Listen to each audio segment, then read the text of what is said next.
Good evening, everybody, and welcome to our council meeting here at City of Mount Pearl, September 17th, 2024. Welcome to all of you. We have a full house here tonight. Welcome to my colleagues and staff. And we'll get the meeting started on a motion. Thank you from Councillor Fry and second by Councillor Lane that we accept the agenda before you, including all the paperwork aside. All in favor? Those opposed? Motion carried. Thank you very much.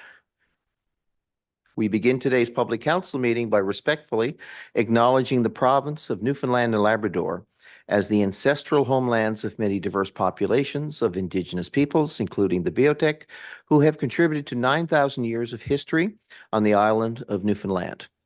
Today, this province is home to diverse populations of Indigenous and other people.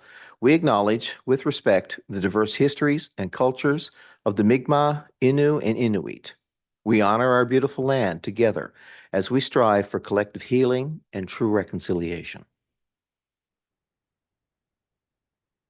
Council, before you, subject to errors or omissions, you see the council meeting from minutes, I should say, from August 27th. And before I call for a motion, I'll ask for any errors or omissions.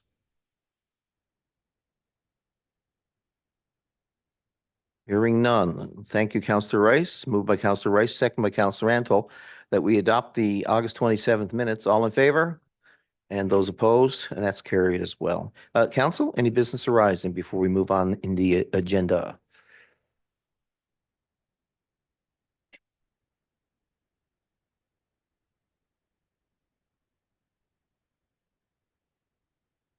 Hearing none, the next item, and I'm happy to welcome. We have Justin Campbell here, who's the Director of Advocacy with First Light at the St. John's Friendship Center, and we are here today to do a declaration in support of the rights of Indigenous peoples, and it will be adopted by the City Council today at this meeting. Justin, would you like to join us up here?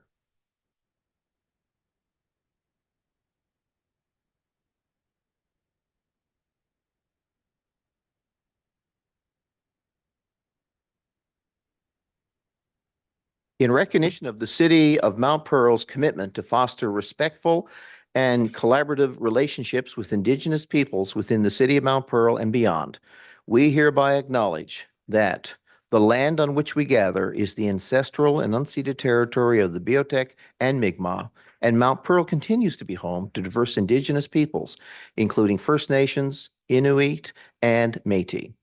The histories, cultures, and identities of Indigenous peoples in this region are distinct, diverse, and deserving of recognition and celebration. Indigenous peoples have endured and continue to face social, economic, and health challenges as a result of colonization and systematic discrimination. The right to self-determination is inherent to all Indigenous peoples and is recognized under the United Nations Declaration on the Rights of Indigenous Peoples.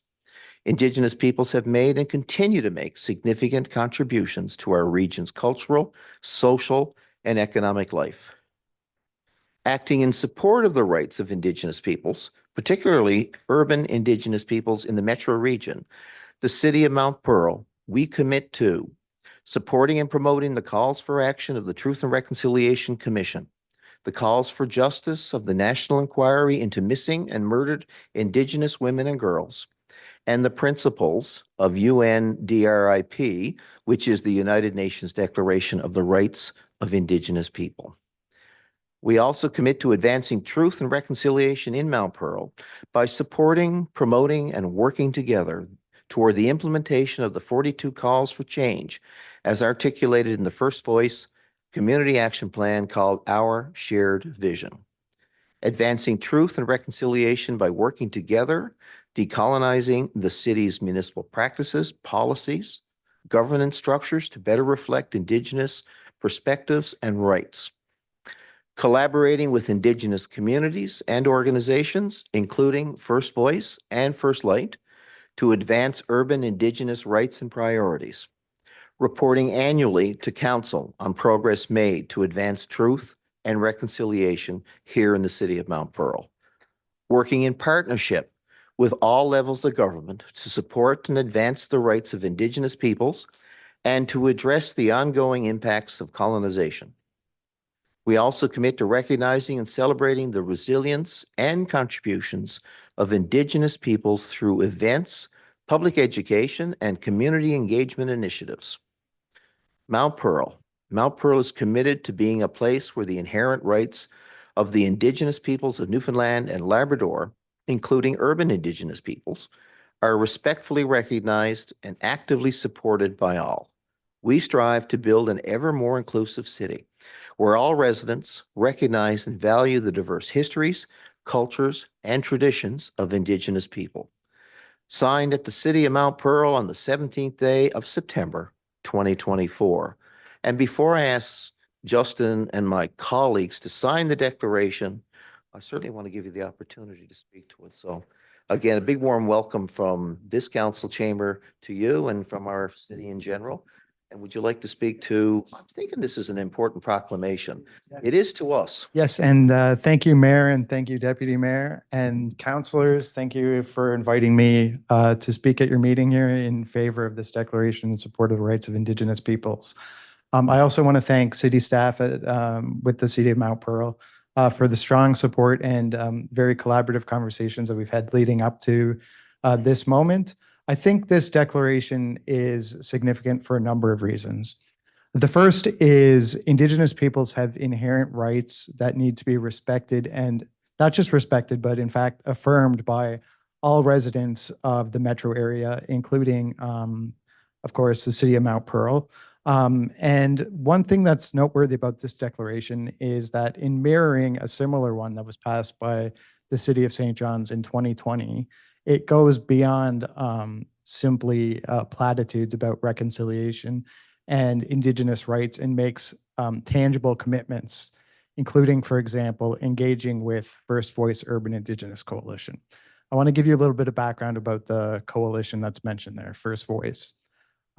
Just over 5 years ago now, First Light's Friendship Center, which provides community-driven programming and supports to urban Indigenous people across the metro area, we joined with 12 of our closest partner organizations to found the Urban Indigenous Coalition that came to be known as First Voice.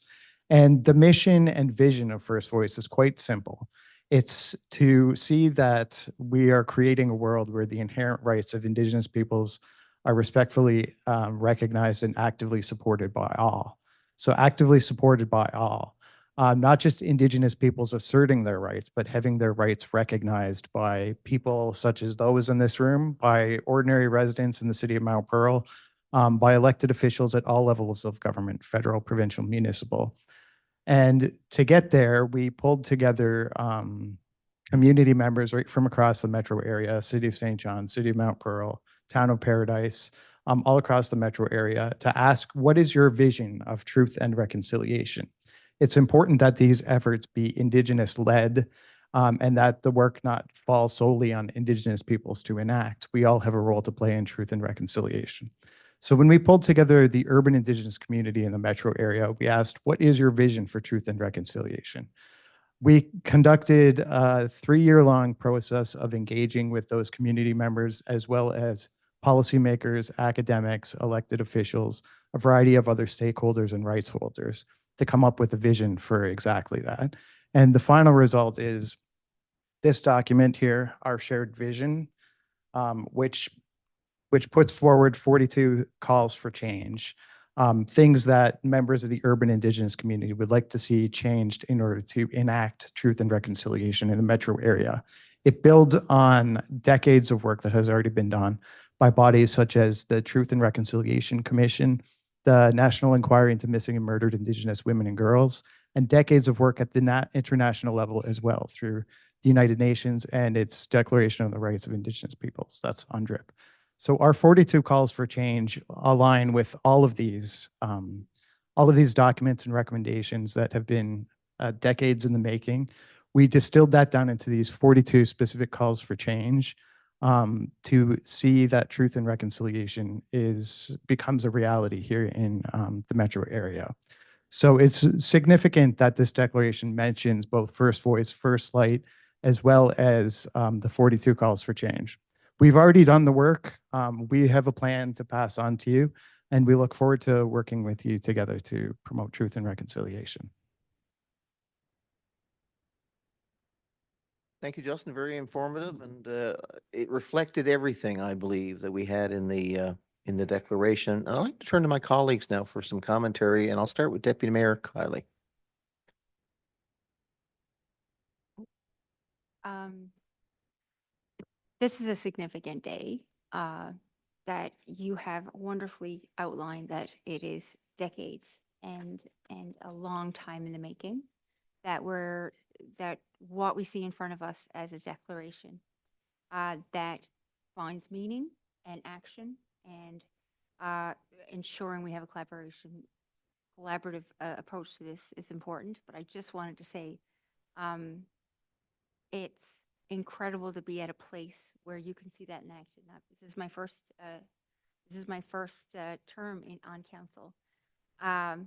However, I've had the pleasure to meet you when you first launched this document, and that was only over the years. And the amount of work and effort that the committee had put forward has really been a gift to us.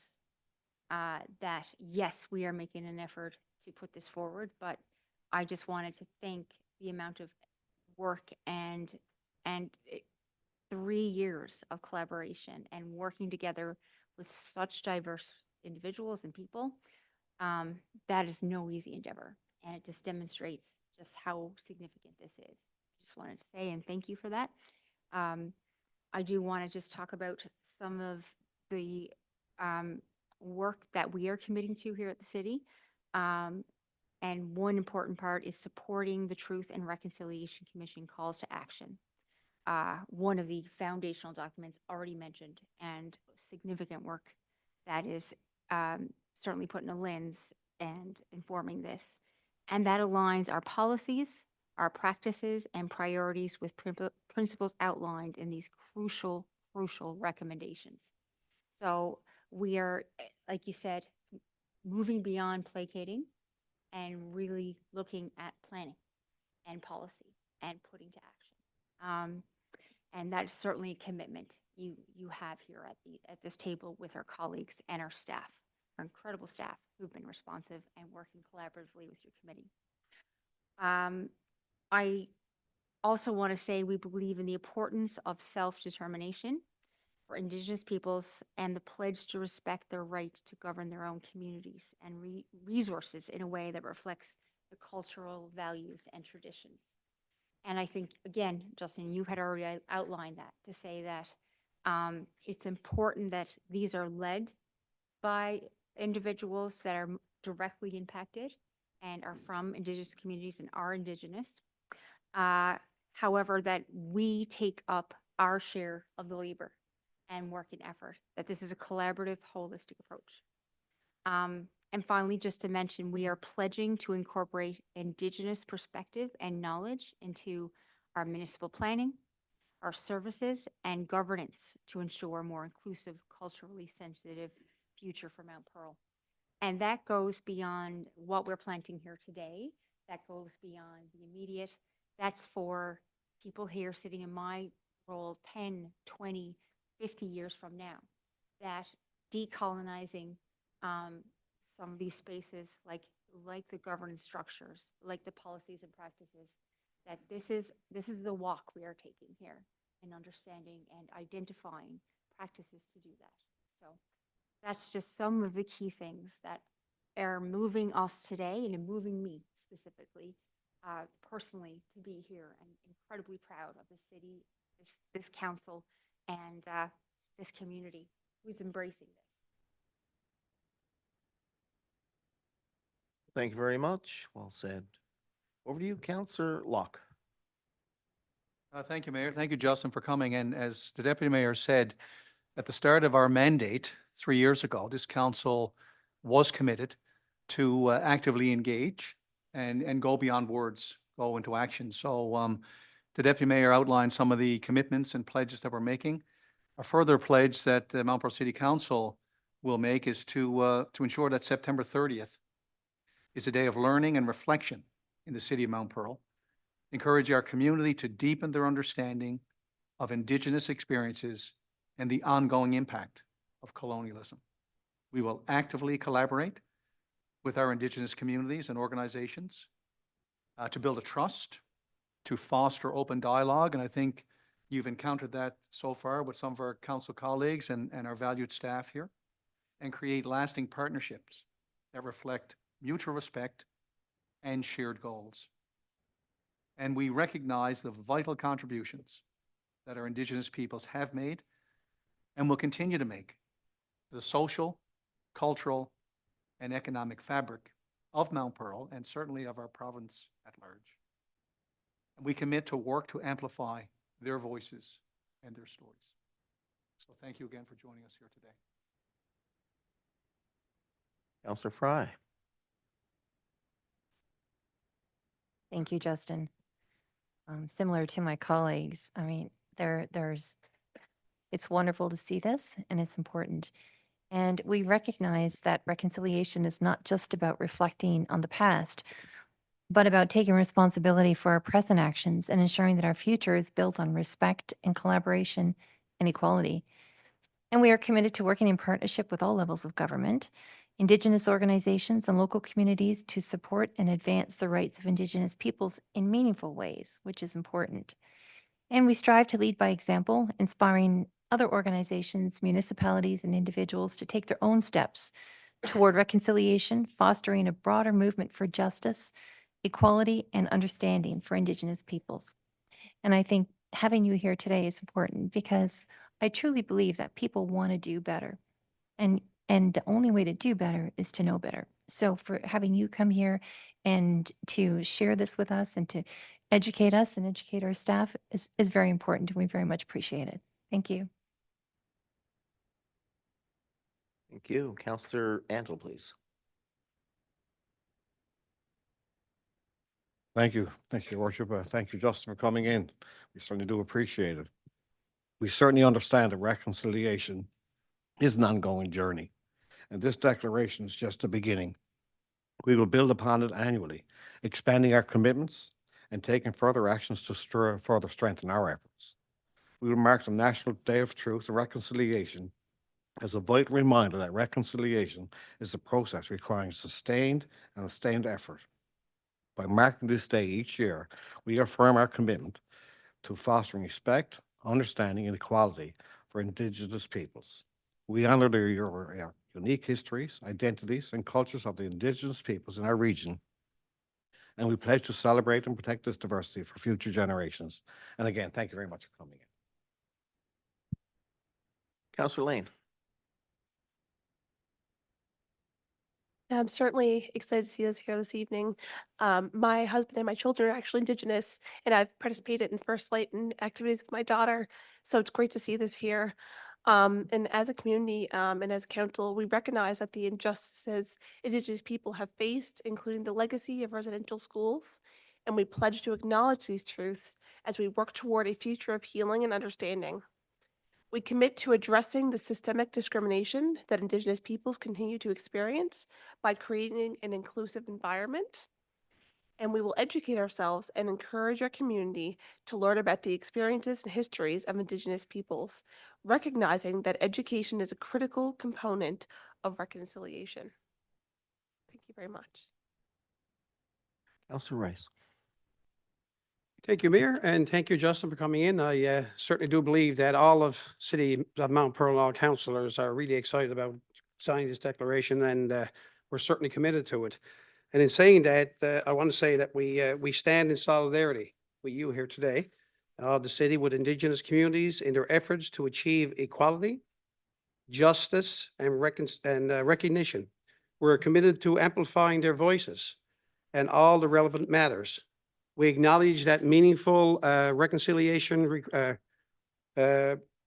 requires consistent effort, and we are dedicated to ensuring that our actions, our policies, and relationships reflect our long-term commitment to this process. We pledge to honor Indigenous resilience by creating opportunities for public education, cultural celebrations, and community events that recognize the strength and the perseverance of Indigenous peoples. I'm very happy to help you sign this declaration today. Thank you. Now, folks, here's what I think we could do. Oh, my heavens, yes.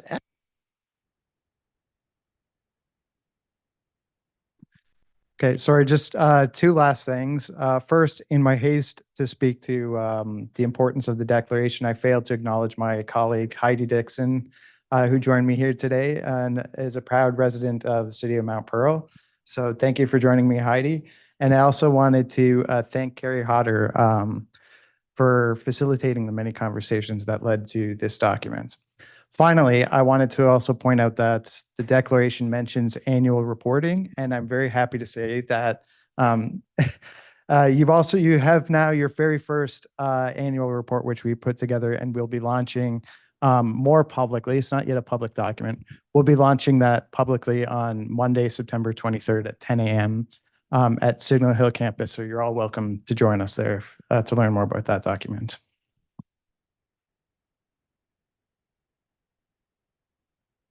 All right, let's begin the process. Mr. Campbell?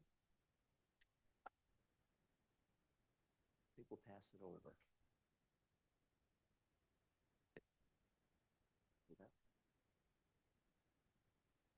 Oh.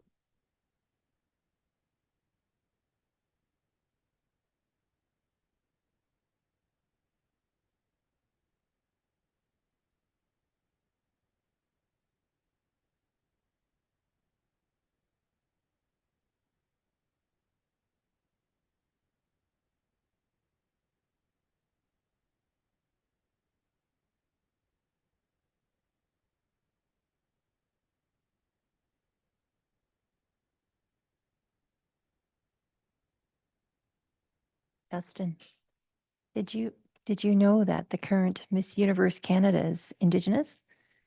She's going to be the first Indigenous woman to represent Canada at Miss Universe. Yeah.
Thank you, Counselor.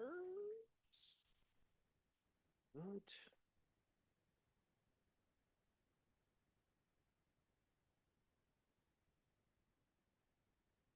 Justin, thank you for coming in. And I think the story, as I learned it when I was a kid, was all false. It was written from one perspective. And part of it for me is seeing history rewritten when you talk about um, the inquiries, the UN Declaration of Indigenous Rights. The story is being rewritten. I think that's an issue that each generation has to deal with, because the generation before mine would probably know nothing about what it's like to be Indigenous, let alone urban Indigenous. So what we see in all the years that you've been working is a huge investment, but many years lie ahead. And to the commitment we talked about today, we should be able to move forward. And I think this declaration is a sign of that commitment. And it's important that we commit to it heartily. But also, I love the reporting mechanism. As a former accountant, I love the fact there'll be an annual report, and you'll be able to do, I'm speaking to the teachers in the room now, there'll be a little scorecard, so to speak. And I think that's really healthy at the end of the day. Would you join us for a picture and invite Heidi up too?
Council and Justin, Heidi, as you leave, I want to point out some of the great hard work, liaison work, coordination work, and getting this council to where it is today. But I want to thank our staff, many leaders in the room here. I want to thank everybody for their continued participation in this journey and thank council for their commitment. And I can't recall it was Councillor Locke or Deputy Mayor Kiley, but I think it was you, Deputy Mayor. It's a journey that kind of started with some change 3 years ago. New councils often bring in change, and we're fairly diverse, but we're not in, I can't speak for me or for the others. I'm not Indigenous, so it's a happy journey so far, and I think it's a journey of change. And I've always looked around at my colleagues on the table. We've always been very, very, not happy, but comfortable endorsing change, which has to happen. So staff, a big round of applause for you.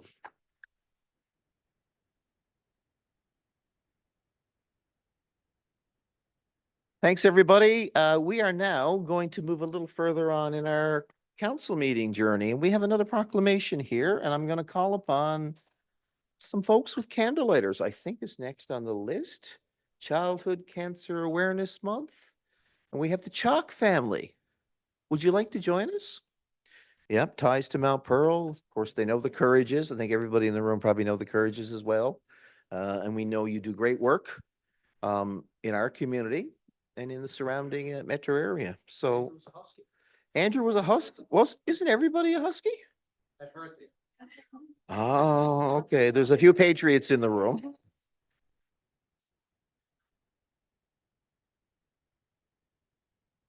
I can get them talking.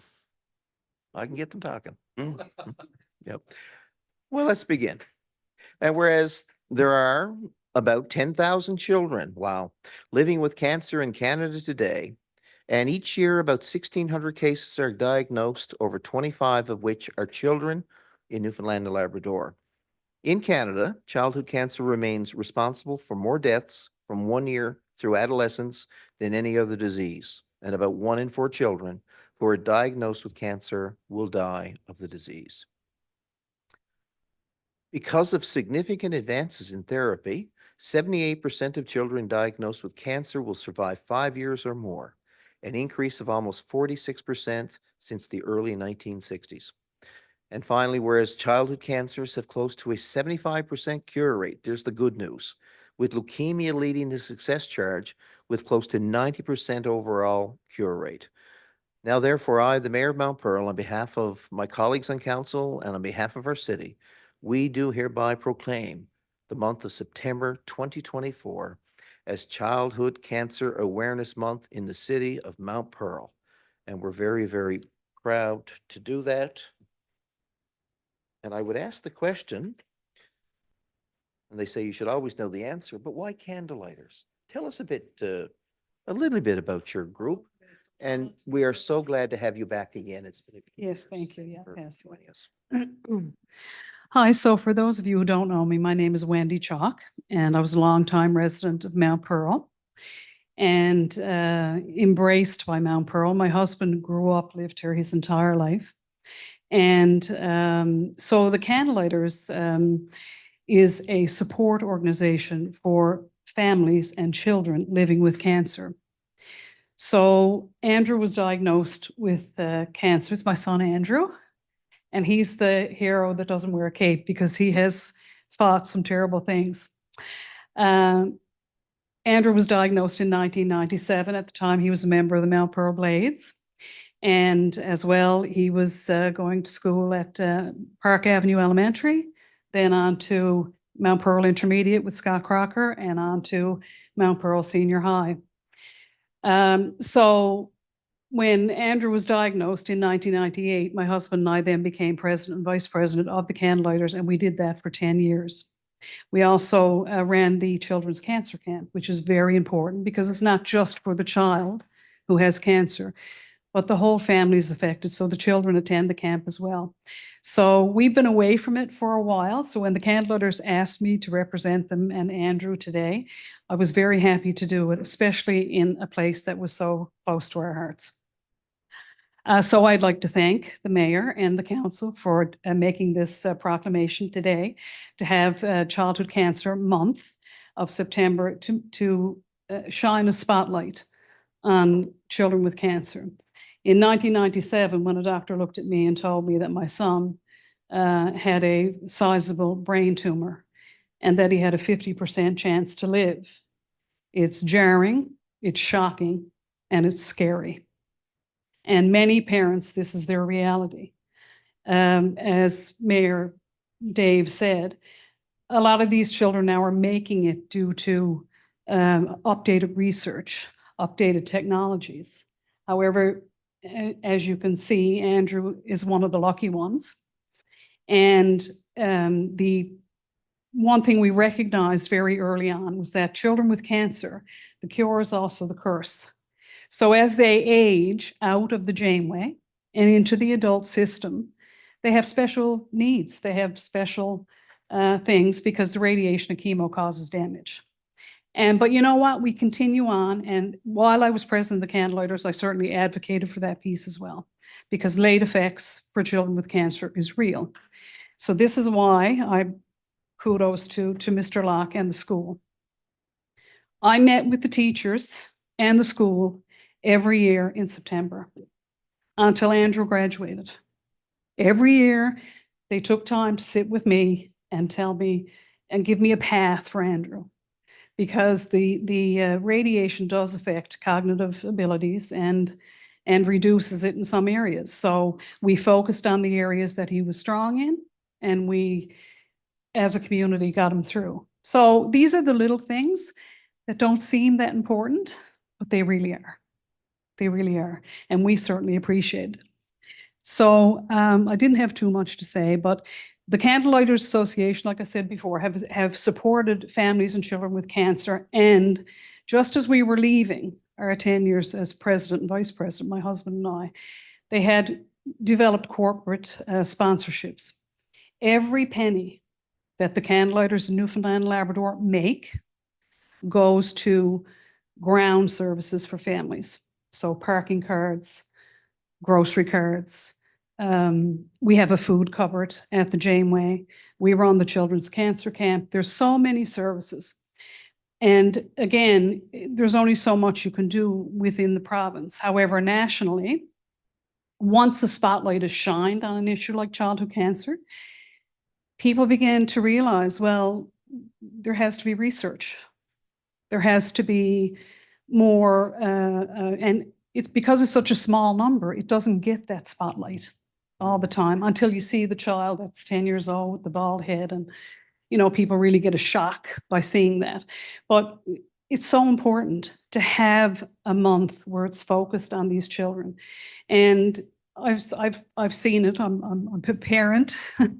We also go in and talk to other parents who have similar diagnoses once they're in. So there's so many good things about shining a light on this very important issue. So I just wanted to go back to the city of Mount Pearl, just to finish off my comments, so I won't keep you too long. But my daughter skated with the Mount Pearl skating team. My son played with the Blades, and I was an assistant manager with the skating team, and my husband coached hockey. And it takes a village to raise a child, and it takes a village to help the child. And we are so grateful that we were residents of the city of Mount Pearl, because let me tell you, we had more meals in our freezer. It took us about 3 or 4 months to get through them. So, and that's important. And, unfortunately, because of medical issues with my husband, we had to move out of Mount Pearl. We tried to stay here, but, and Andrew and his sisters and my husband and I, we really appreciated that. I've never gotten that community feeling in St. John's, and that's where I grew up. But when we lived here, and this all happened with my family, it's really important. And I just think that the things you do here in Mount Pearl are wonderful for the people that live here and the families. So it may seem trivial, like the city day, like not trivial, but people may look at it and say, well, it's not important, but it is, because it builds community. And this for us was a wonderful opportunity. We didn't want to see this, but the support we received was overwhelming. absolutely overwhelming. So I thank you all. Thank you, Mayor Dave, and thank you very much to the Deputy Mayor. I know you understand what I'm saying, and to the council for proclamating this month to be Childhood Cancer Month. And I hope it'll give you an opportunity to go in and look at some of the information on childhood cancer and become a little more aware, because there are at least 25 families that are affected by this, and they're not all lucky enough to keep their son to be 38. 38 years old. I hope that doesn't make you feel too old. So thank you again very much, and thank you for having us. Oh, thanks for sharing your journey. And your discussion about community and support is integral to the whole support system that you need. I read the proclamation, there's a lot of numbers. And I'm sure when Andrew was diagnosed, they read you the numbers. The 10,000s, the 1600s, the 58, 78%, the 5 years. But what you talked about and what Candlelighters really adds to this equation is support. It's the qualitative factors, from friends, from family, hopefully from a city, but more important from a community. So I really want to thank you for coming and sharing that. Council, any conversation coming over here? Council Rice.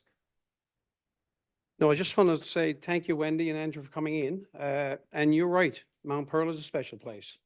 That's why we all live here, because it's a community, it's a support network. It's, everybody, anything that happens in Mount Pearl, we all know about it. And we all jump in to support each other. That's the way the community or the city of Mount Pearl is, and that's the way we are. So I'm glad we all live here in such a beautiful place, and we can brag about how good we are here, right? And that's really important. And I just want to make a comment, the Courages, Guy and Deb are really good friends of our family, and my daughter Sydney was the same age as Becky and Chelsea. They were all in the same class together, and they're 29 right now. And I coached Becky in soccer down in Mount Pearl when she was only 8 years old, and then when she was 13 or 12 really. First, I coached her in the volleyball up at MPI. And so I see the family go through it all, and it wasn't easy. Tough. Yep. Yeah. Yeah.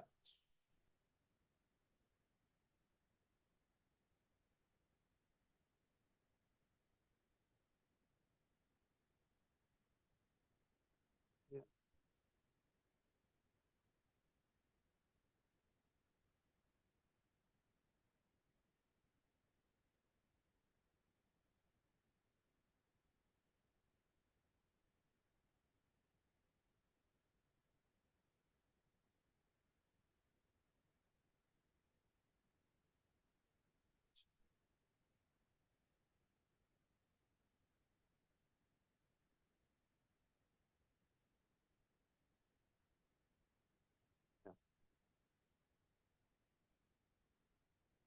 Thanks for coming in. Appreciate it much. I'm seeing Councilor Fry over there.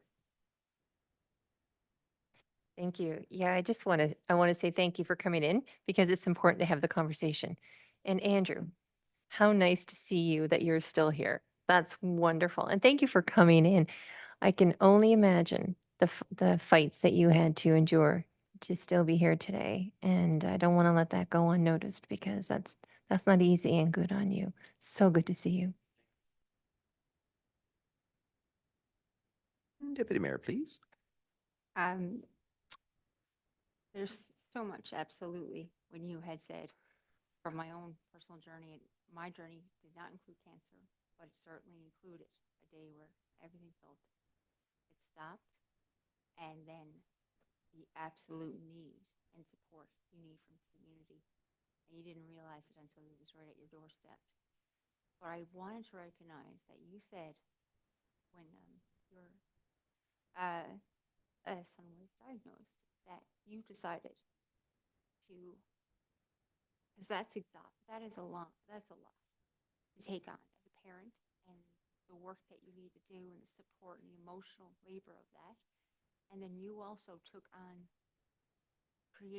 getting involved, volunteering, being a support for others, elevating the cause during this whole time. That is that is, I'm in awe because it's just enough, I think. And I'm an older person, let alone, being with a child going through it, but my family, you know, was very overwhelmed with all those things. So I can't imagine dealing with your own work and supporting you guys and you guys doing what you need to do as family, and then also elevating that to candlelighters. And I think that speaks a lot to the organization and the type of people that run it and are attracted by it. You know, that you find work and effort to put forward what only is, like, again, the world stopped for you, yet you continued. I just wanted to, that kind of like shook me, that, yeah, and then for 10 years I ran it and moved it forward and made it an issue and elevated it while my family was dealing with it. That's incredible. So I just wanted to acknowledge that and thank you. And yeah, I think you're all better for it. Yeah.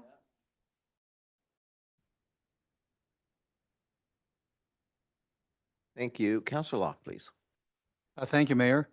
I'm still trying to get 38 years old past. That's my brain here, Andrew. I had the pleasure of having Andrew in class, and one thing I remember, he made my day when I met him outside.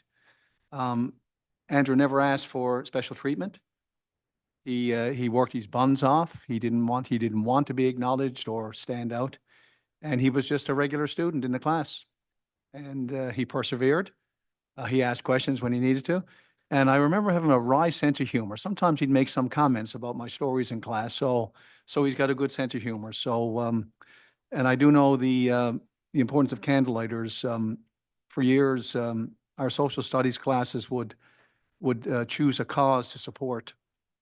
In a couple of years, we chose candlelighters through fundraising efforts. And I remember the response from the organizers, and I relayed it to the students how much it had helped, you know, the family. So I commend you for the work you did for 10 years, and again for being here. And we proudly read in this proclamation today. And as Councillor Rice said, you were known for our community spirit here, and we rally around those in need. So still can't believe you're 38, Andrew. And I'm trying to remember your sister. Was it Sarah that I taught? Yes. And she was a figure skater. Yes. Oh, God, love her. Anyways, I wish you continued health and success, Andrew. And Wendy, thank you for coming in, and you spoke so eloquently. Yeah, so thank you so much.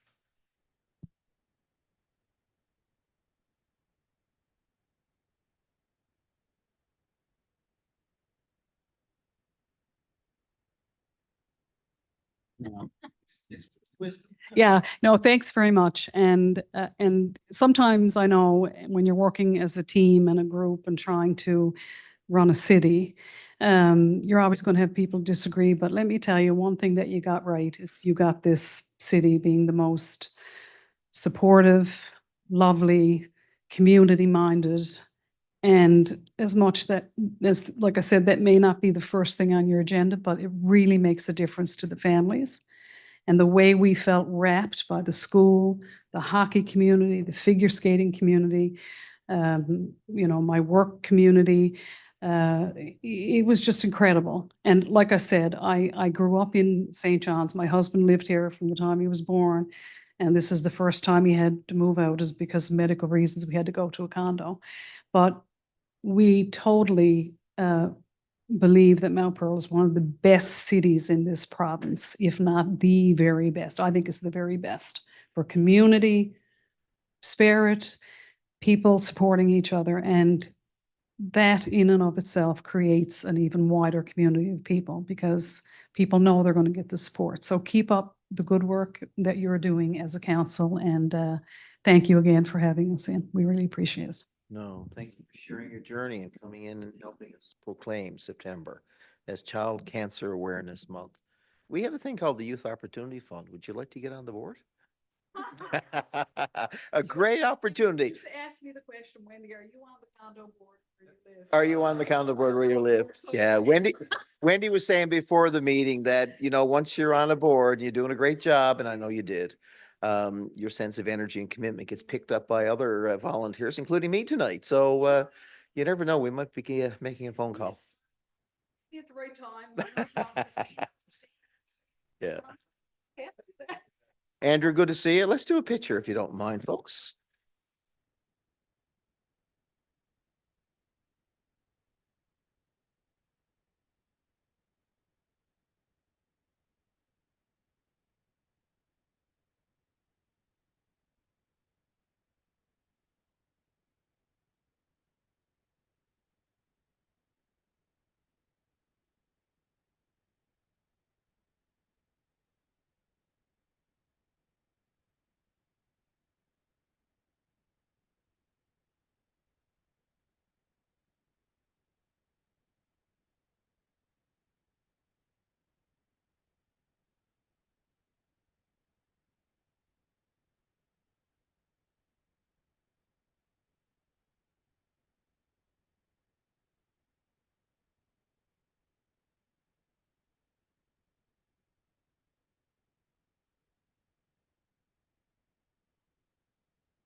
One of the challenges we always have by having 3 weeks apart for meetings is that the meeting seems to build up a bit of a dam, if you will. So it's been a great meeting. It's been a long meeting, but we're not done yet. So keep the energy flowing. And I'm pleased to welcome Christine Henneberry with the Association for the Arts in Mount Pearl. Christine, would you like to? Yes, please. No, come on up. We're going to do a proclamation and it's known as Mount Pearl Arts Week. Okay. Whereas creativity and artistic expression can be part of every life, whether as an artist, audience member, or a fan.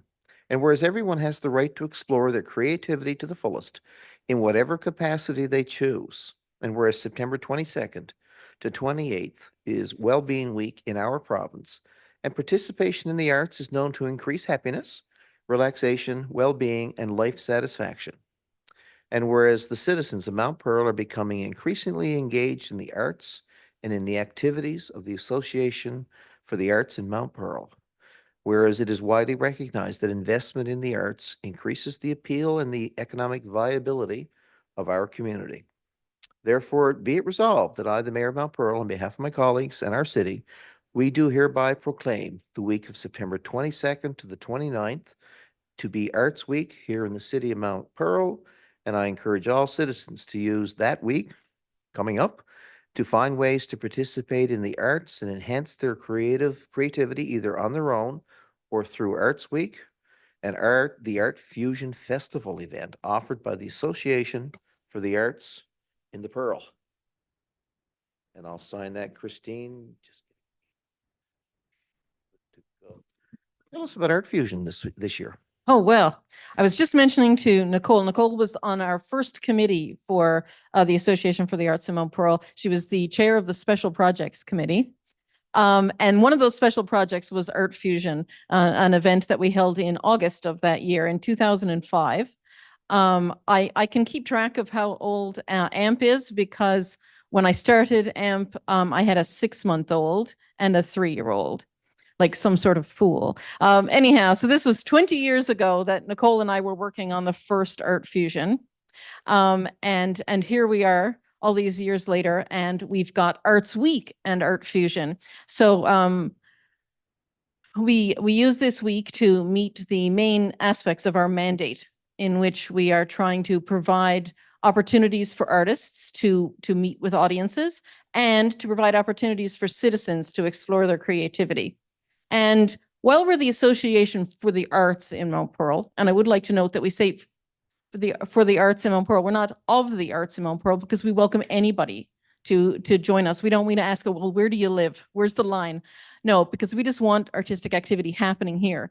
And while we have arts in our name, really what we're about is creativity. We're about the process, about playing with the arts. It's sitting down and doodling, or, taking your canvas out into the field to paint. We're about goofing around with a murder mystery party with your friends, or taking to the stage. That whole range of activity, we want everyone to have the opportunity to participate in a way that they're comfortable with and really enjoy the experience of immersing themselves in a creative activity.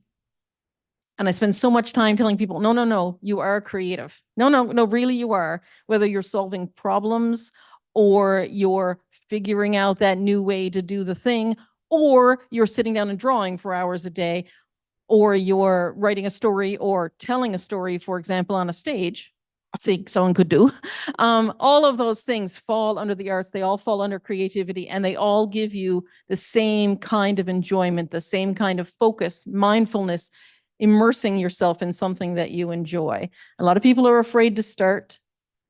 And to them, I say, take out your piece of paper and put a big black line down the middle. Now you've already ruined it. You might as well do something else on that sheet. So if you're starting by ruining it, you're doing a good job. So coming up now next week, starting on the 22nd, we have all kinds of interesting activities. The full schedule will be up on our website in the next couple of days. We're a volunteer organization. Things don't always happen when we'd hope they would. So I'd hope to be able to say it's all on the website now. But if you go to aamp.ca, or to Arts Mount Pearl on Instagram or Facebook, over the next few days, all the activities will be coming out.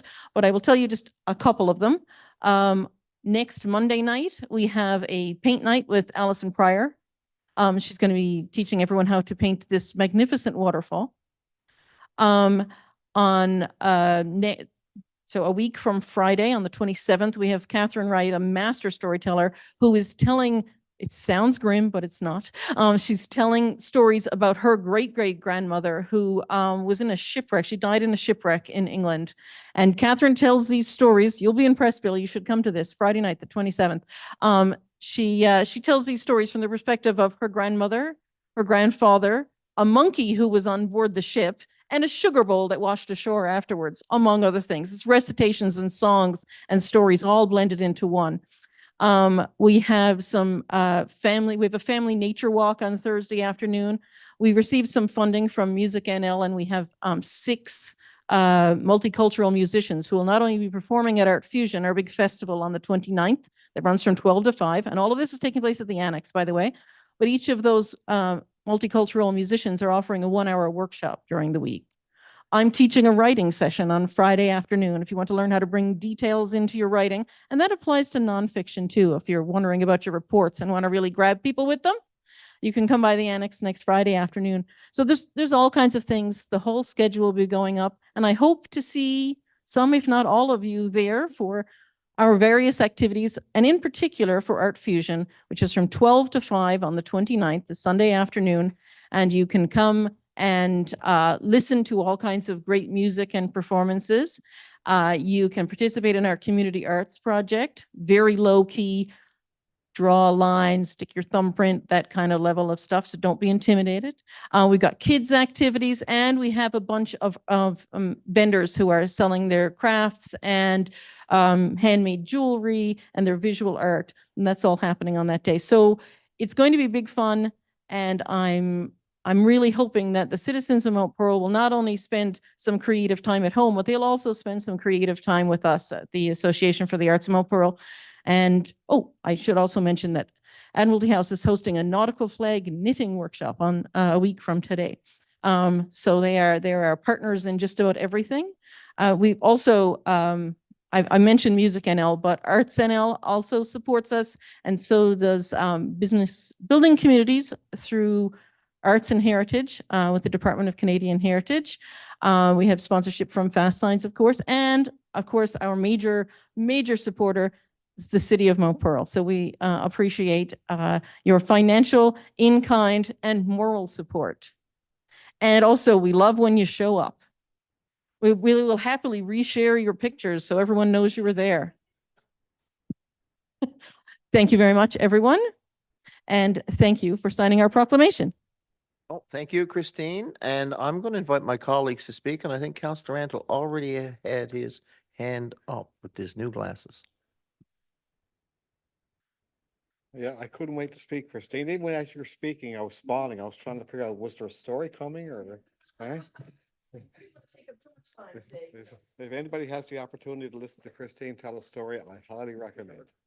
Like Council Silver knows, it's in the back of my head, I just can't get rid of it, so.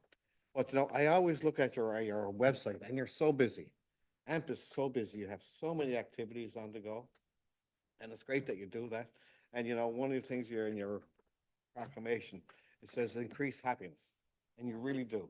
It's something that really, as in our city, when people are out on our stage and doing things, we are happier, and you're doing a good job. And thank you very much for doing that, Christine, and keep it going. I'm looking forward to the story.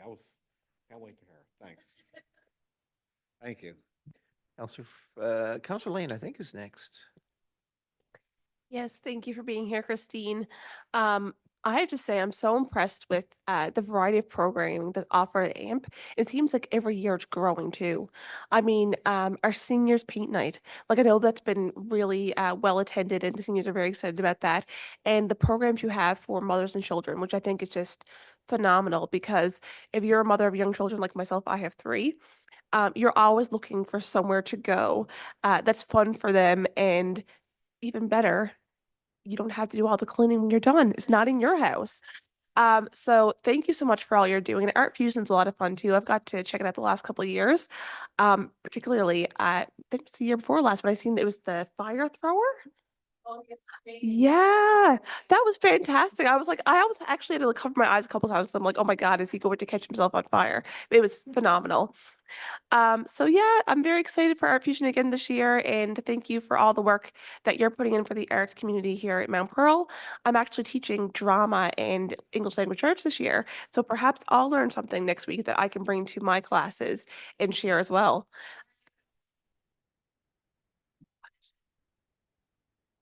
That would be fantastic, actually.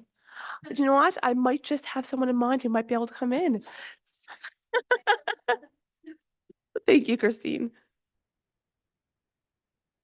Councillor Rice and then Deputy Mayor. Yes, Christine, thanks for coming in. And I've heard some of your stories and they're very catching. You're waiting for the next part and the punchline and what's happening. And I heard the one on the ship down at the Friday at City, the lunchtime talk there that day. But anyway, I ask you a question. Did you, there's so much history in Mount Pearl with James Pearl and the founding of Mount Pearl. Did you ever think about doing a walk, a history or a haunted walk for the city of Mount Pearl? And I think it'd be well attended or on the history and stuff like that and what happened.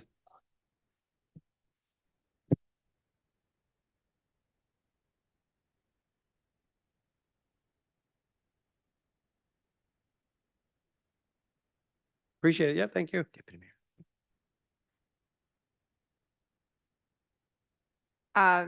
This is a great day. I can't believe it's 20 years. I think I said, the only thing I said was, I feel old, I'm old, but I'm also like, it's a bit emotional to know how in something that happened from a significant amount of work and joy and like positivity and just inclusiveness that you brought to people in the arts that before AMP felt like they didn't have a home, felt a little disjointed, that there wasn't as much of a presence. We do well at that time with, like, as a city with organized sports, with other kinds of institutions, and arts didn't really find a home. And I remember coming out of high school and having had drama and having improv, in which Christine was also a coach. No, no, but the association meant so much to individuals that that were looking for that community. And I think tying that to not only, you know, you don't necessarily have to be an artist or what you identify as an artist, that everybody has artistic work inside of them. And that not only is it a good thing to find a home and find a physical place to be able to say, like, what a great idea, a living history walk that looks at the history of our town, and we can partner with some incredible people who could bring it together, and then that exists. That I think that's the magic of sometimes art, is that, you know, something that didn't exist before comes into fruition with discussion and having a home for that. So I really want to thank you personally for doing that before it even had a place. It was in your, you know, while you were taking care of your kids, in your living room, at a restaurant, wherever we could find. At City Hall, yes. 100%. But the positivity that was brought to that, and all of a sudden then we now have a place that we can grow and bring a lot more real sustainability to the organization. And I really support, because I remember we talked a lot about association for the arts or of the arts or in the arts, what's going on. But for the arts is absolutely that, is that people can feel included, that you don't have to necessarily, because there's a lot of people who may have lived in Mount Pearl or want to be in Mount Pearl, as long as we're enriching our community, that we're not really, that you're not focused on boundaries. You're focused on outcomes. And I love that. So I just want to say congratulations. And there's more to come. And I can't wait for Art Fusion. I feel like I'm at a place in my own recovery that you'll see me around. And I look forward to the next, imagine what the next 20 years is going to look like, you know? You're welcome. Thanks, everybody. Councilor Fry? I'll be quick.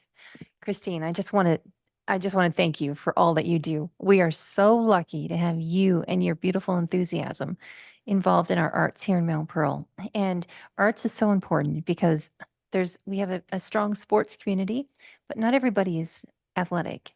So arts is important to have, and you get that, and you do it so well. And we're so lucky to have you. And thank you. Thank you for all you do. It's much appreciated. Want to do a snap? Want to do a snap? Sure.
Welcome back, everybody. Great proclamations, but we have another important one. And for those of you who remember, Susan Glynn often came in here, the late Susan Glynn, and she did the Ovarian Cancer Awareness Month with us. And I think she's passed the torch probably more informally than formally to Councillor Fry. So I have teal on. You just can't see it. But Councillor Fry is going to speak to the proclamation. Just very quickly, let me read it, and Councillor, I'll turn it back or over to you.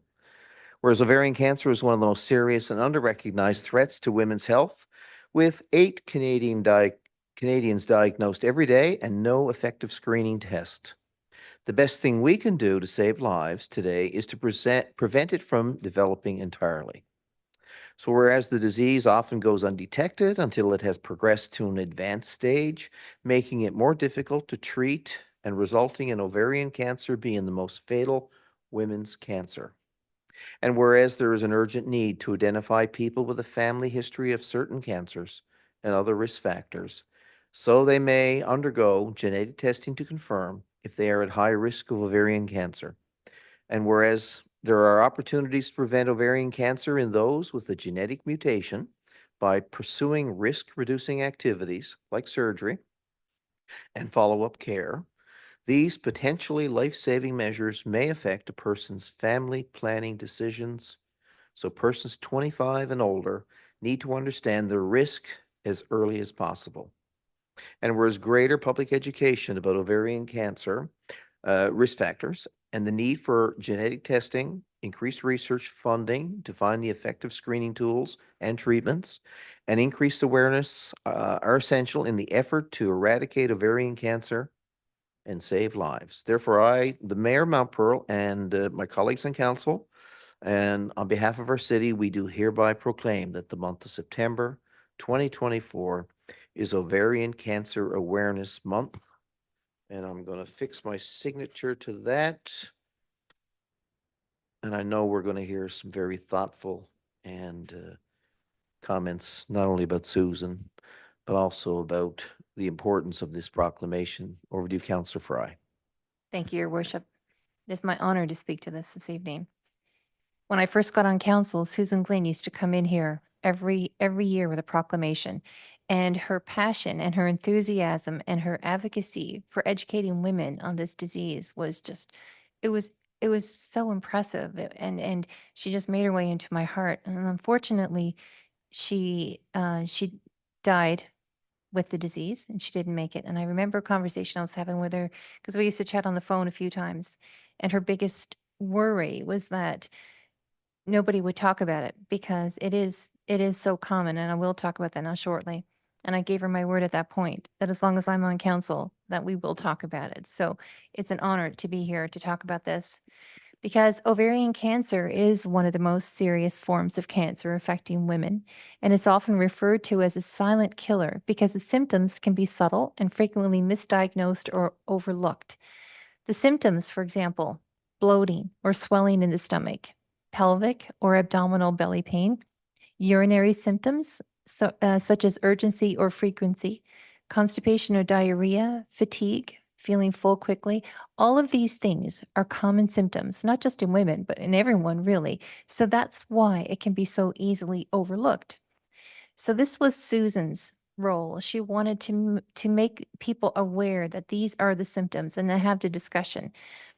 Because there is no approved screening test to detect ovarian cancer. And if you have signs or symptoms, you need to schedule an appointment to go and discuss them with your gynecologist because there are several tests you can do. But the scary thing is that ovarian cancer grows quickly and can progress from early stages to advanced within a year. So while people may just pass it off as something that's, oh, that's just nothing, that's very critical time passing that could save a life. So ovarian cancer often begins with vague symptoms, as I mentioned, and it's important to tell your doctor about any recent, prolonged, or worsening symptoms such as bloating, abdominal pain, feeling full quickly when eating, and frequent or urgent urination. And it's also, it can also happen to children. Children can be diagnosed with ovarian cancer. It's rare. It's very rare. While ovarian cancer is rare in people under 40, and particularly rare in girls and women between the ages of 15 and 19, it can occur. The youngest was just 11 months old when scans showed that she was diagnosed with ovarian cancer, size of a softball. So it's important to raise awareness about this and to talk about it because early detection can improve outcomes significantly. But that requires knowledge, education, and resources. And that's why this proclamation is here today. So thank you very much for the opportunity to speak to it. I appreciate it. Well, he spoke from the heart. I think the Candlelighters proclamation and this one is so personal because it reflects the journey of some people that are special to us. Any further comments? Councillor Antle and then Councillor next. Very well said there, Councillor Fry. I do remember Susan, and it's great that you bring that in again. I have a family member who is a survivor of ovarian cancer. And so this is something that we strike home with us every week or every year. It's constant with our family. And this is Roxanne's going to this. That was with Balls Thursday night.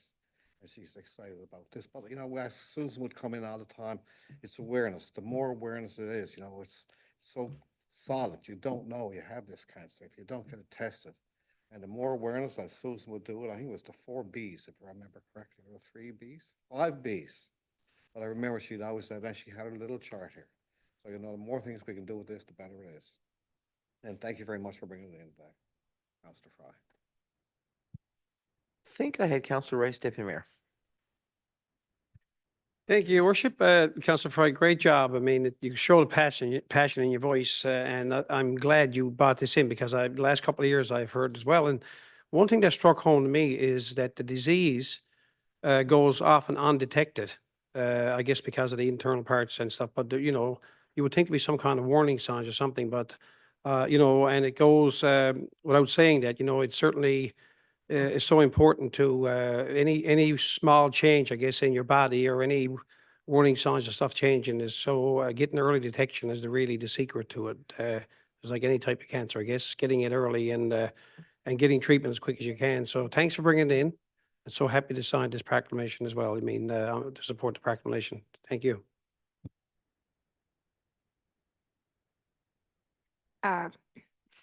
Incredibly well done, Councillor Fry, and thank you for doing an honor for bringing it in and making women's health a priority at this table.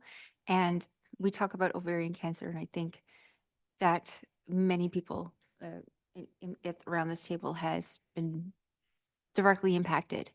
I think also about when we think about women's health, there is a lot of more work and advocacy to be done around diseases that because they present differently, that we as women could be at more risk of an undiagnosis or a misdiagnosis, and time is everything.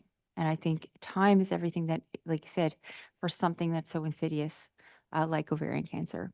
So the more we understand, you know, even acronyms acknowledge that. But I think also education to our doctors and within our health system is key.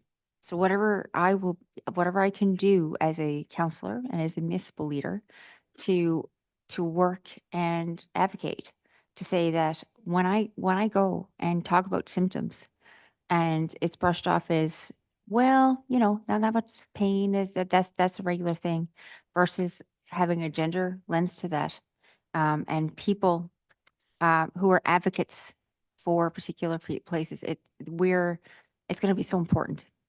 And so I really appreciate that you brought that to this table, and in so many ways. And yeah, I just wanted to acknowledge that it's so important that we move this in a place that we are time can save our lives. A diagnosis can save a life.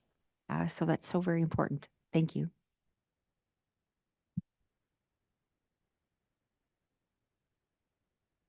Thank you. And you're absolutely right. And a lot of times these symptoms can be passed off. So the education is key.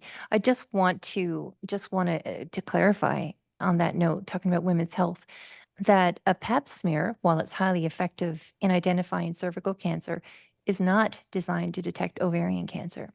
And a lot of women think that, you know, you do your annual exam and all is fine, but it's not. So keep aware of the symptoms, very important. Thank you. Okay, folks, moving right along in the agenda, we're about to get to committee reports, and I'm going to suggest at the late hour, in a productive meeting. We will probably not have a roundtable tonight with everybody's permission. Otherwise, we could be here for another hour or more because there's still a heavy agenda there. And we're paying the price for a 3-week break, so to speak. It wasn't really a break, but in between council meetings. So we're going to turn to Corporate Services and Public Works Committee. Councillor Lane. Thank you very much. I'm going to take the first four and then I'll pass it over to my colleague, Councillor Rice. The first thing on our agenda is the invoices for approval. The committee recommends that the following invoices totaling $376,783.65 be approved for payment. Council, as you can see there in the kit, and I so move. Moved by Councillor Lane, and thank you. Second by Councillor Rice. Any questions, comments? Okay, I'll call the question. All in favor? Contrary-minded? Carried. Next on our agenda is the payment register. For the information of council, the following payment register for August 22nd to September 12th, 2024 totaled $873,836.87. And council, you can see that there in your kit, and that was just for information purposes only. Did anyone have any questions? We'll move on to the next item. Councillor Antle does.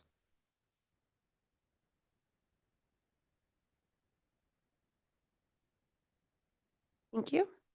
The third item is a donation request for Big Brothers Big Sisters.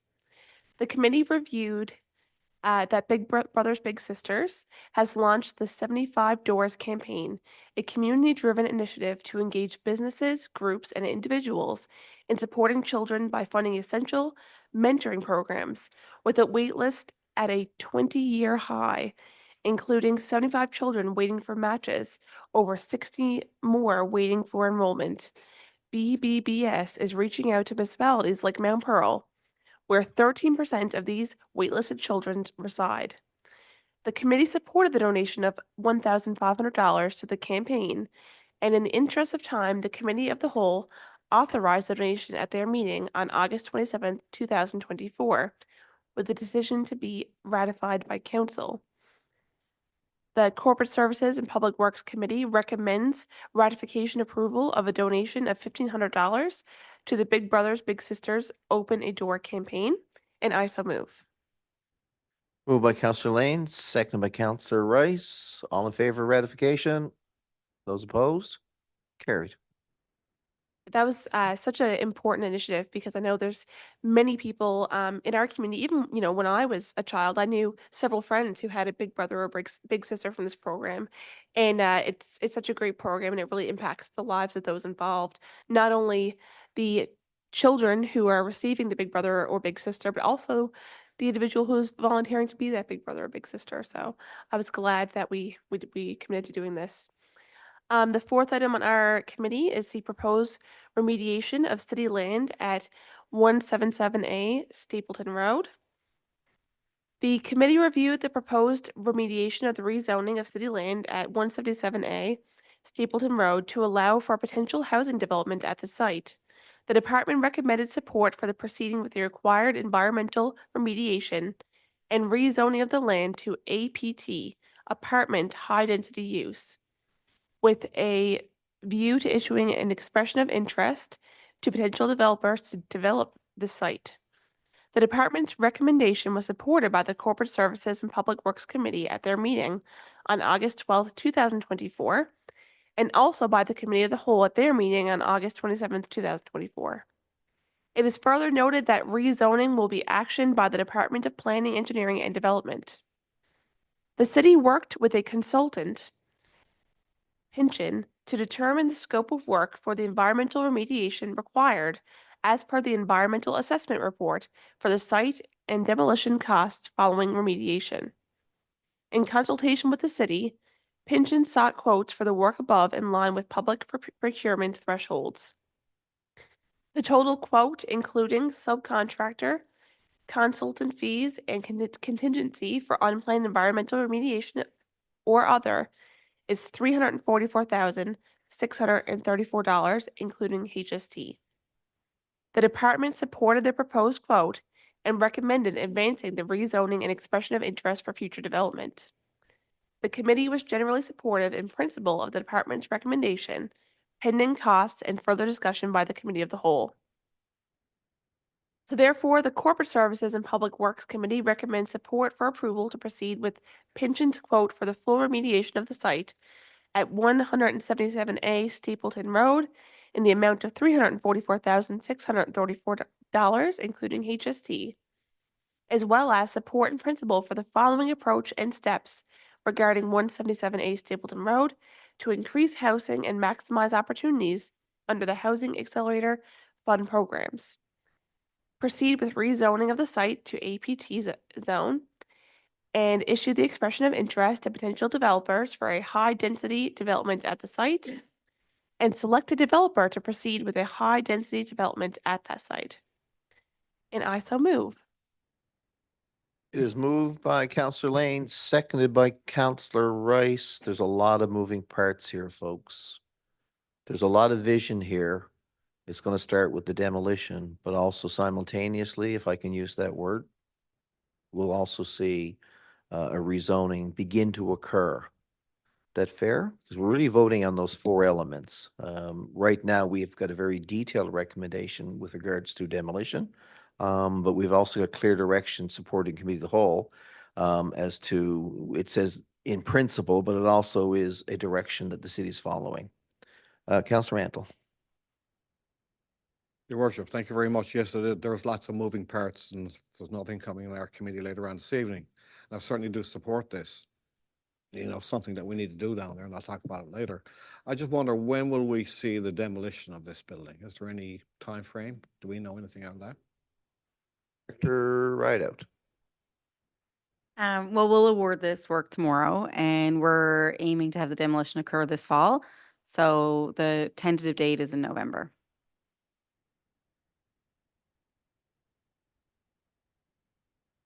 Councillor Rice. No, I just want to make the comment, like, everybody's after commenting about all the moving parts, and I just want to comment, you know, we did, commit to the residents in that area of, you know, of trying to get rid of that building and stuff, and I'm glad we're moving forward to, get the building, demolition of the building, because it's been shut down now, the power and everything's been shut off for a while, so we got a lot of mold and everything in the building, so it's at least it's starting to move in the right direction. So I just want to thank you, and I certainly support what's happening here. Deputy Mayor. I think, thank you, Your Worship.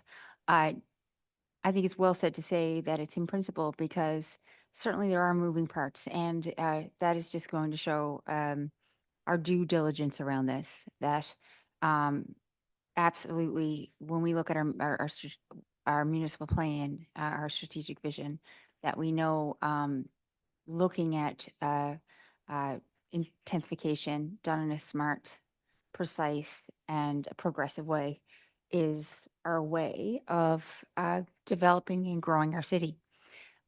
So this is, I think, one piece of many things to come. And one thing that is of great note is that we're looking within our city, that it's not about new land or expansion into new areas, but re-envisioning what is already there and making good use of a space that can support all sorts of things. And again, this is in principle, but I think about when we think of high density, smaller areas, we think about seniors. We think about more accessible, inclusive units. We think about new Canadians coming in and professional individuals looking for these type of dwellings. We could also look at it's an economic matter here, because it's something that someone can better afford or move towards affording an area that, rather than a larger house, it's a smaller area. So there's lots of ways in which this can benefit, and it's good to see on in our kits. And I look forward to how this moves and the good stewardship that's going towards this in principle. Well, it is good stewardship, but that I like that we are looking at this and we always identify in principle, because that demonstrates just how precise we are and how accountable we are to the work and planning we do.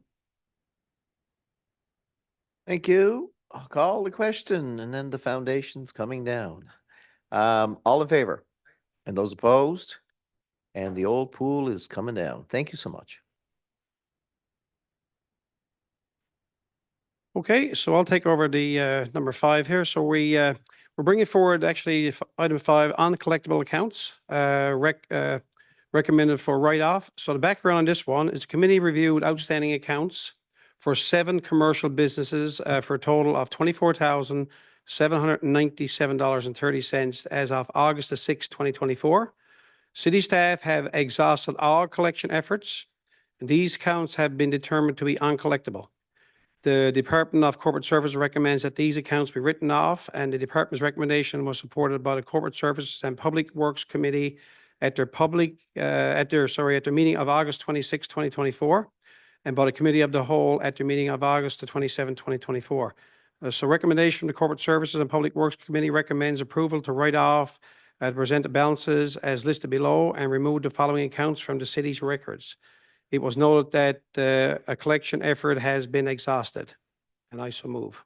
Moved by Councillor Rice and seconded. Thank you, Councillor Lane. Questions? I'll call the question. All in favor? And opposed? Carried.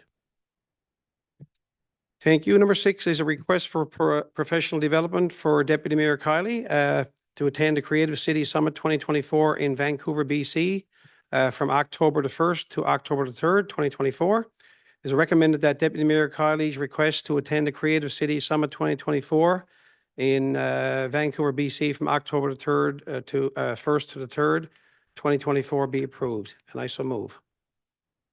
Thank you, Councillor Rice, and second by Councillor Lane. All in favor? Opposed? Carried.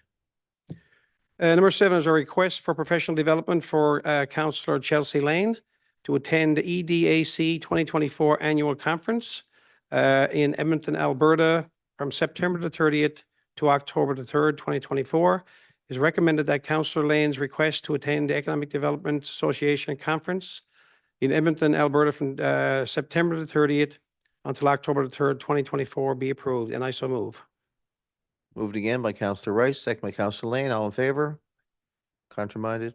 Carried. Thank you. And the last item in our agenda is for information purposes only, our Public Works Status Report. So the following report is provided for information. Under our roads division, work continues on our asphalt repairs, street sweeping, our maintenance holes and catch basin repairs. Our mobile kiosks have been relocated to the depot and stored up there for the winter. Parks, under the Parks Division, work continues on our landscaping bed maintenance, our flower planters and hanging baskets maintenance. Our maintenance of sports fields, our Powers Pond Trail upgrades continues. Easton Place basketball court has been installed and in that area. Commemorative bench and tree programming installations are ongoing. Stonegate Crescent Playground is complete and that's open up there now. Under our fleet division, our service and our maintenance continue, preparing for our winter equipment. Maintenance is ongoing. Under our UTM division, the general calls for our plug sewers, service locates, new water sewer service inspections, camera inspections, our troubleshooting, water and sewer repairs, our hydrant flushing is ongoing. Our leak detection, our catch basin cleaning is ongoing. Our lift station inspections and maintenance ongoing. And our water levels at Bay Bulls Big Pond as of September the 9th, 2024 is attached there in their graph, and the levels are high. So we're looking forward to keeping them up if we can. So we want to have a water ban for next summer. And that's it for our report, Your Worship. Thank you. Thank you very much. We're going to move on to planning, engineering, development. I think Councillor Antle's going to start. In this case here, there is no motion, but you just need to read the notice of motion. If you want to speak to the background a little bit before, I mean, that's great, but I'm just going to say we won't be calling for a vote. Once you read the notice of motion, it's in the record, and then we pass it back to committee. Thank you, Your Worship. Yes, it's exciting times. I think it's something that we've all been looking forward to and working on for a long, long time. And this has to do with 2 Stapleton Road. This is the former pool. And this is a notice of motion is to propose rezoning, as the mayor has stated. The city recognizes the value of residential intensification as a means of improving affordable and choice of housing available to its residents. With this in mind, the city is proposing accommodating the use of surplus public open space land with an approximate area of 1 hectare for new housing. Specifically, the city is considering the rezoning of city-owned land as Civic Number 2 Stapleton Road, this is the former municipal pool site, and Civics Number 173, 175, and 177A Park Avenue from open space and the residential medium density zone to residential high density zone. The recommendation is repurposing of surplus public open space lands to accommodate appropriate residential development would align with their general community goals, objectives of the municipal plan, and respond to a growing public need for additional housing. I got a little excited about this.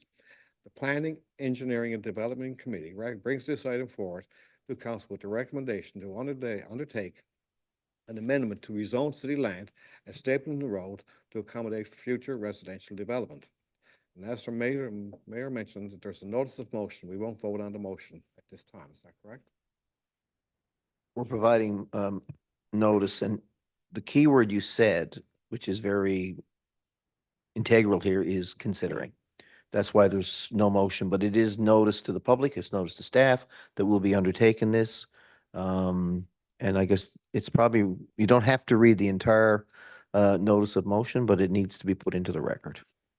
There you go. So in accordance with Section 39 of the City of Mount Pearl Act, take notice that in accordance with the council's rules of procedures at a regular council meeting, which is today, I will move an amendment to Mount Pearl Development Regulations and the Mount Pearl Municipal Plan that, if enacted, is the Mount Pearl Regulations to rezone the land at 2 Stapleton Road, 173, 175, and 177A Park Avenue from open space to residential high density. And also, we will redesignate the land at Civic Number 173 and 177A Park Avenue from open space designation to residential designation. So the purpose of this amendment is to give council, the opportunity to consider proposals for approval to develop the subject property. And there's no motion here, it's just an FYI. And that's all in your kit. That's read into the record. I'm going to ask Director Rideout to explain the next steps, because I think we've got to go through regulatory change in terms of zoning. We have to go through briefing sessions and possibly changes to the City of Mount Pearl municipal plan. Yes. So this is the first step in the process. And following this step, we'll be moving through the appropriate regulatory steps, which will include a public hearing, public information session, which will happen. Our timeline now is currently later this fall. But we wanted to make sure that in light of the fact that we are remediating and demolishing the pool, that we provide residents with a timely update on what our intent or council's intent is for that space. And so this will kick off that process. Our current plan is to conduct this outside of the municipal plan review. And so this amendment process will happen simultaneous to, but at its own pace. And so, of course, anything can change, but that is our current plan. And really that is in an effort to ensure that we can move on the rezoning as quickly as possible. And we don't make it part of a larger initiative that may inadvertently slow the process down. So that's our intent. Does that answer your question? And I think committee's in tune with that, because likely through the engagement process, Deputy Mayor Kiley, Councillor Randall will lead the process with support from staff and council. Yes, Your Worship, like this is in tandem. I mean, we've been hearing about this for quite some time in the neighborhood. What are we going to do with the old pool area? You know, the residents have asked, and now we're moving forward with tearing down the pool. And this is the next step. I mean, we need new housing in that area, and this is, but like you say, it's a public hearing. It's going to be lots of time, and you know, there's no secrets. We're going to move it forward slowly and methodically, and hopefully we'll come to a great result. And that's anybody. All right, I'll move forward to number 2. 2024 asphalt and concrete services request for approval to proceed. Contractor change order number 1 to additional line items required. The committee was advised that the tender for 2024 concrete and asphalt service was awarded to Dexter Construction Limited in the amount of $528,791.28 HXT included. As part of the ongoing management of this contract, Engineering Services is requesting approval of additional items to this contract. Mass excavation item. This is associated with the excavation under the curb, gutter, and sidewalk and miscellaneous items and a bolt-down cover versus standard cover. The recommendation, the Planning, Engineering, and Development Committee is recommending approval of the contractor change order number 1 payable to Dexter Construction in the amount of $12,962 HXT included for additional line items in 2024 asphalt and concrete services contract. And I so move. Thank you. Moved by Councillor Antle, second by the Deputy Mayor. Thank you. Any questions, comments? I'll call the question. All in favor? Contrary-minded, carried. And number 3, this is the full replacement of water, sanitary and storm, asphalt, curb and sidewalk for Holden Street upgrades, including the full replacement of the sanitary and storm easement between Holden Street, Ingerman Street, and Farrell Drive. The committee was advised that the request for proposal for the full replacement of water, sanitary and storm, asphalt, curb and sidewalk for Holden upgrades, including the full replacement of the sanitary and storm easement between Holden Street, Ingerman Street, and Farrell Drive, closed on June 26, 2024. 3 submissions were received. The Planning, Engineering, and Development Committee recommends that the contract for professional consulting services for full replacement of water, sanitary and storm, asphalt, curb and sidewalk for Holden Street upgrades, including the full replacement of the sanitary and storm easement between Holden Street, Ingerman Street, and Farrell Drive, be awarded to CBCL Limited for the amount of $341,596 HST included. And I so move. Moved again by Councillor Antle, second to thank you by the Deputy Mayor. Questions, comments? 4 people on Farrell Drive. This will be their 3rd summer. I really want to say, you know, I appreciate the asset management perspective of council, but I must say, we appreciate, I'm going to say it right now, we appreciate the patience of the residents. But, you know, when it's all said and done, it's like Councillor Fry says, you don't remember when Commonwealth Avenue was done, but it was. I'm hoping, and I speak, I think, for many of my colleagues, I'm hoping that the residents will look at their streets with great pride and marvel in the newness and the life we've added to the remaining 40 years of Farrell Drive. But I think this will put Farrell Drive to bed, Councillor. Yep. Yep. All in favor? Aye. Those opposed? Carried. And now I'll pass it on to our Deputy Mayor. Thank you, Councillor Rental. And yes, I do also to support that note, all the patience of our citizens that are in year 3. However, hoping that keeps you safe and no catastrophic failures over the past time, but infrastructure that's going to last for a very long time. Just wanted to begin with agenda item 4, which is 18 Halloran Place, a cease and desist order. So the observer, there was, regarding the order, it is now read into, as you can see in your kit, regarding the details of the cease and desist order that is now presented below for ratification. The order was served on September 4th with a deadline of September 6th to comply. So that is just a matter of a FYI and a notice, so nothing to motion on there. That leaves us with the building and occupancy permit listing for August 12th to August 23rd timeframe of 2024. So the Planning, Engineering, and Development Committee recommends that the residential and commercial building permit issued for that period, showing a total construction value of $3,019,270 be approved, and further that the occupancy permit list be accepted as presented. So as you can see, folks, that's in your kit. And if there's any question or of note you wish to make regarding any of these, but my gosh, we're moving, we're developing, there's so much, there's a lot of activity in our city during this period, and certainly it helps that we had good weather. That leaves us, if there's no other questions, to, oh, there's a motion, right? Yeah, I need Oh, you to say, you yes. don't need to, yeah, just the motion so we can get the approval in the record. Absolutely. Thank you, Your Worship. So, I put forward the motion.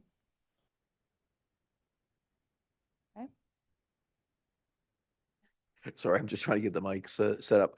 So building and occupancy permit listing number 5 on the list. The deputy mayor has moved it and seconded by Councillor Antle.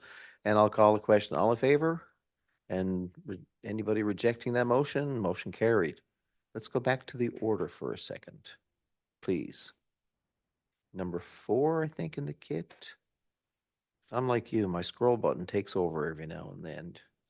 We don't need to read the entire order. I think the background in the first 2 paragraphs of 4.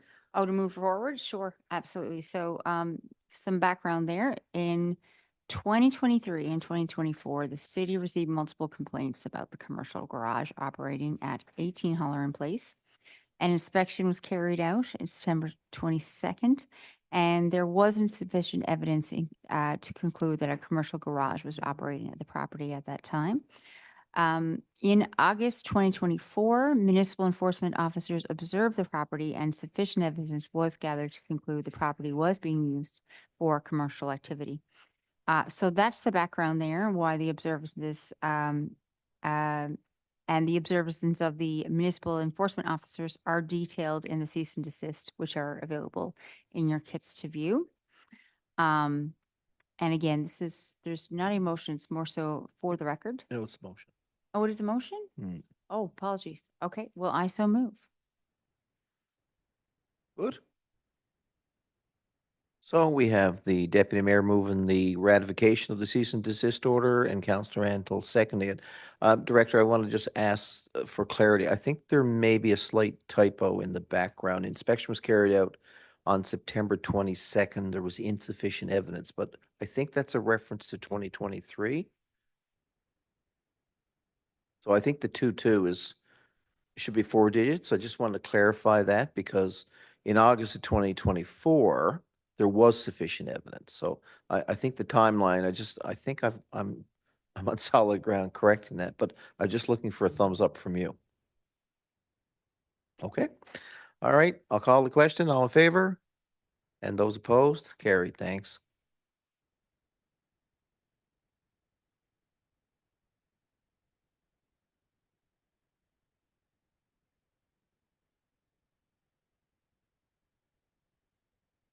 Doesn't matter. My mic wasn't on anyways. It's like it never happened.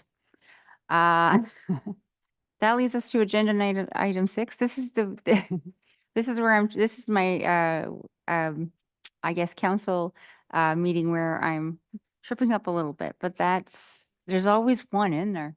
It gets you. But development permit, I don't know, but whatever it is, it's like. Fair enough. Thank you. I appreciate, the validation, Councillor Locke. So the development permit listing as of August 12th, to August 23rd, 2024. The Planning and Engineering Development Committee recommends that the development permits issued for this period be accepted as presented. And as you can see in the kits there are 1, 2, 3, 4 that are listed. And I so move. Thank you. Moved by Deputy Mayor, second by Councillor Antle. All in favor? And those opposed? Thank you. Carried. Got that one straight. Great. That leads us to our last agenda item for our Planning and Engineering and Development Committee, Capital Projects Update. So just a few identified pieces here. 2024 asphalt and concrete services are 44% complete, and the work continues at various locations throughout the city. And a note with Olympic Drive, 98% complete, and there's some deficiency work outstanding. So great patience to the city that is traversing that area and those living in that area. But also that's a tremendous piece of work that is looking like it's nearing its completion, which is great. And that's all I have to share with us as updates. Not all, but that's a lot for the capital projects update for this particular period. And that leaves us to the end. Ed is good. Now we're going to go on to RCS, Recreation and Community Safety. Councillor Locke. Thank you, Mayor. I know this is a long meeting and my first item here is turkey tea. I could use a turkey tea right about now. But, and the other thing, when I read this, I don't know why, the quote that came to my mind, "As God is my witness, I thought turkeys could fly." Anybody remember that from WKRP in Cincinnati in 1978? Anyways, sorry about talking turkey, but just an information note here. The Turkey Tea 10-kilometer road race is scheduled for Sunday, September 29th, beginning at 8 a.m. in the city of Mount Pearl and estimated to be concluded an hour and a half later at 9:30 a.m. Our motorists were advised that there could potentially be traffic delays in the Donovan Industrial Park or Donovan's Business Park on Old Central Road and in the Smallwood Drive area. So just a heads up, it's early in the morning, it's an annual event, and it's usually very well attended. So that's just an information note, Mayor. And I'll turn the second item over to Councillor Fry. Thank you. Thank you. For the information of the public, the city's annual Fall Craft Fair will take place on Thanksgiving Monday. It's hard to believe we're talking about this already. Thanksgiving Monday will be on October the 14th, and this will take place at the Reed Community Center from 10 a.m. to 4 p.m. Admission is a toonie. It's only a toonie, $2 per person, and children under 12 are free. So for more information, and if anyone's interested, they can contact Allison Whitty at Whitty, WHITTY, at mountpearl.ca or call 748-1000, extension 1206. So that's our Fall Craft Fair on October the 14th, and that's it for our agenda for this evening. But I know it's a long night, and I know we're not having a round table, but I cannot conclude this meeting without saying congratulations to Colin and Matt from Amazing Race Canada. 2 Mount Pearl residents did us proud, placing second. So just go, Colin and I'm sorry. No, repeat that. I didn't mean. Matt. That's okay. I thought you cut me off on purpose. Just teasing. No. Oh, no, I just I couldn't let it go without saying congratulations to Mount Pearl residents who made us proud. And that's it for me, Your Worship. Thank you. No, thank you very much. Yeah, I think it's a late night. We got committee of the whole. I did want to point out in closing, because it's the Recreation Community Services Committee, that this was dropped off, Ms. Pico, I think was today or yesterday.